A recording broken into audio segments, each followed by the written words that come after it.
ദുരന്തമുഖത്ത് നിന്ന് ഒരമ്മയെയും മകനെയും സാഹസികമായി രക്ഷപ്പെടുത്തി ഒരു നാടിന്റെ വീരനായകനാവുകയാണ് മുബാറക്ക്.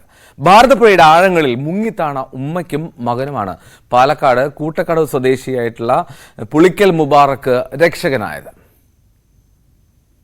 കുടല്ലൂർ ജാറത്തിന് സമീപം താമസിക്കുന്ന അമ്മയും 7 വയസ്സുള്ള മകനും പുഴ കാണാനെത്തിയപ്പോഴായിരുന്നു അപകടവും മുബാറക്കിന്റെ അവസരോചിതമായ ഇടപെടലും. കൂട്ടക്കടവിൽ നിർമ്മാണം പുരോഗമിക്കുന്ന റെഗുലേറ്ററിന് താഴെ കളിക്കുന്നതിനിടെ കുട്ടി കാൽ വഴുതി പുഴയിൽ വീഴുകയായിരുന്നു. രക്ഷിക്കാൻ ശ്രമിച്ച അമ്മയും നീന്തൽ വശമില്ലാത്തതിനാൽ മുങ്ങിത്താഴ്ന്നു. കുടുംബസമേതം പുഴ കാണാനെത്തിയ മുബാറക്ക് ഇത് കണ്ട് പുഴയിലേക്ക് എടുത്തു ചാടി. ആദ്യം കുട്ടിയെയും പിന്നെ അമ്മയെയും സാഹസികമായി കരക്കെത്തിച്ചു. ഞങ്ങൾ സാധാരണ ഞായറാഴ്ചകളിലൊക്കെ സാധാരണ വൈകുന്നേരങ്ങളിൽ പുഴയിലേക്ക് വരാറുള്ളതാണ്. അപ്പോൾ ഇന്നലെ വന്നപ്പോൾ പെരുന്നാളല്ലേ, അപ്പം കുറേ ഫാമിലികളൊക്കെ ഇവിടെ ഒരുപാട് ഫാമിലികളുണ്ട്. ഞങ്ങൾ ഇതേമാതിരി അങ്ങനെ നടക്കാൻ വേണ്ടി ഇറങ്ങിയതാണ്. അപ്പോൾ അതിലൊരു കുറച്ച് ഫാമിലി കുട്ടികളൊക്കെ ആയിട്ട് അവിടെ കളിക്കുന്നുണ്ട്. അതിലൊരു കുട്ടി പെട്ടെന്ന് വന്നിട്ട് വെള്ളത്തിൽ ചാടുന്നതായി ഞാൻ കണ്ട്. ചാടിയപ്പോൾ കുട്ടി ആദ്യം കരക്കെന്ന് കുറച്ച് നേരം കളിച്ചു. പിന്നെ കുട്ടി പതുക്കെ ഇങ്ങനെ വെള്ളത്തിലേക്ക് ഇറങ്ങി പോകുന്നതായിട്ടാണ് കണ്ടത്.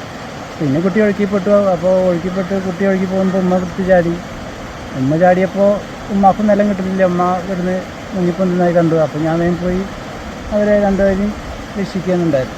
വലിയൊരു ദുരന്തമുഖത്ത് നിന്നും ഇരുവരെയും ജീവിതത്തിലേക്ക് തിരികെ എത്തിച്ച മുബാറക്ക് ഇപ്പോൾ ഒരു നാടിന്റെ വീരനായകനാണ്. ന്യൂസ് 18 പാലക്കാട്.